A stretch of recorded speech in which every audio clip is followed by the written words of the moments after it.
Bismillahirrahmanirrahim. Oke. Assalamualaikum warahmatullahi wabarakatuh dan halo semua, salam sejahtera. Perkenalkan, nama saya Diza Zara Safari. Saya dari kelompok 15 NT atau THT. Kemudian saya dari program studi kedokteran angkatan 2020. Dan hari ini saya bersama dengan narasumber saya, Kak Krisna Dahrian dari program studi kedokteran angkatan 2013. Halo Kak. Halo. Apa kabar Kak? Alhamdulillah baik. Oke. Kakak sekarang lagi itu ya, waiting list buat UKM PPD ya? Ya, betul. November nanti. Oh iya, kakak ini kan pernah jadi ketua TBM nih Kak. Boleh kasih tips and trick nggak? Gimana sih cara nyimbangin antara jadi ketua organisasi sama sebagai mahasiswa apa ya? Mahasiswa yang belajar benar-benar gitu di kuliah. Gimana? Emang komitmen dari awal sih. Kalau saya sendiri emang komitmen mau ikut TBM. TBM tuh gini-gini, kegiatannya banyak gini-gini. Jadi ya gimana ya? Benar-benar harus ada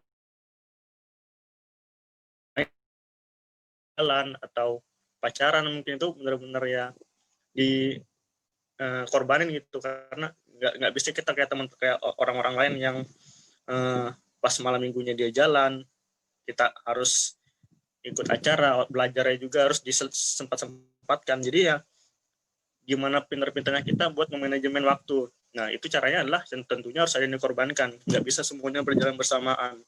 Mungkin kalau sehari-hari mungkin kita, kalau sebelum kita masuk organisasi kita belajar, main, tidur. Ya mungkin kalau kita ikut organisasi kita cuma bisa belajar, organisasi, tidur. Bagi pengalaman sedikit, jadi saya pernah salah satu nih di TBM juga, hari itu pernah dapat tugas jaga kegiatan ospek lumayan jauh dari kampus, dan itu bukan malam libur, itu malam saya lupa DKK, diskusi. Nah jadi malam ini saya dapat jaga dan dapatnya shift malam dari jam 7 pagi sampai jam 7 besok pagi, 12 jam. Nah di situ jadi ya udah otomatis kan belajarnya harus dilakukan pas di lokasi jaga itu. Ya, jadi ya benar-benar sudah bawa buku, sudah bawa baju buat besok. Jadi di sana sambil jaga, kalau bilang aman-aman aja buka buku belajar. Terus yang kedua, kita harus belajar. Jadi besok paginya pulang dari jaga, ganti shift, langsung tuh ke kampus. Jadi nggak mandi, bahkan nggak sikat gigi. Jadi masih pakai baju jaga nih, pakai baju PDH TBM. Langsung ikut diskusi temen satu ruangan 10 orang dengan kondisi ya mungkin bisa dibilang rembes lah, nggak mandi karena habis jaga semalaman ya gitulah. Jadi emang harus dikorbankan, jadi harus komitmen memang dari awal, nggak bisa kita setengah-setengah.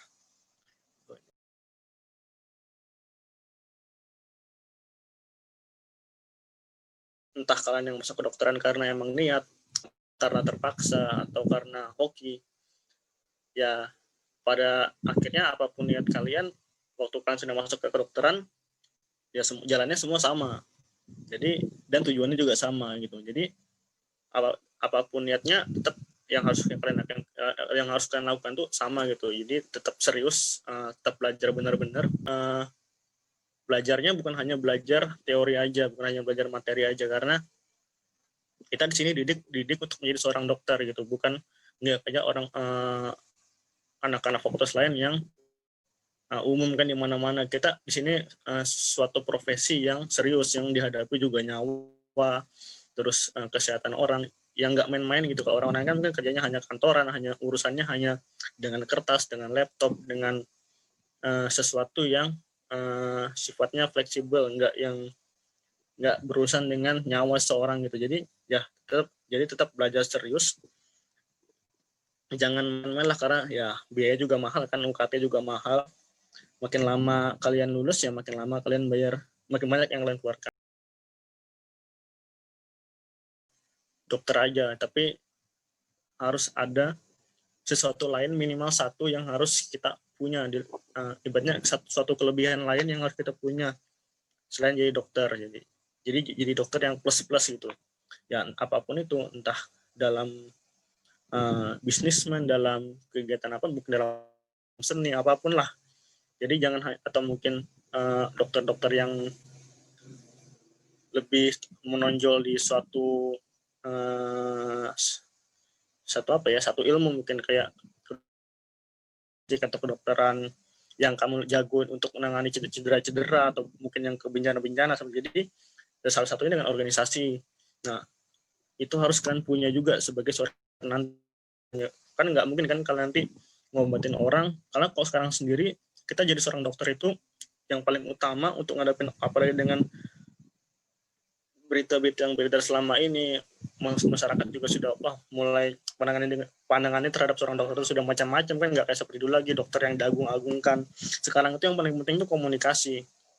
Jadi gimana kita cara berkomunikasi dengan pasien kita nanti, bukan hanya sekedar ada pasien datang periksa kasih resep pulang, pasien datang kasih resep pulang gitu ya. Dari situ nanti pasien juga akan nilai gitu, nah gimana sih kualitas seorang dokter yang baik gitu.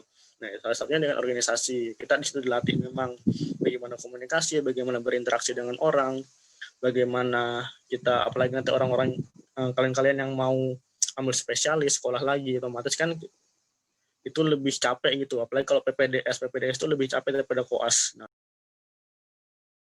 Baik, terima kasih ya Kak Krisna atas informasi-informasinya. Semoga bisa bermanfaat bagi kami yang anak kedokteran yang masih maba ini. Semoga lancar UKM PPD-nya. Itu saya akhiri wawancara dengan Kak Krisna hari ini. Terima kasih untuk Kak Krisna dan untuk para penonton. Wassalamualaikum warahmatullahi wabarakatuh. Waalaikumsalam warahmatullahi wabarakatuh.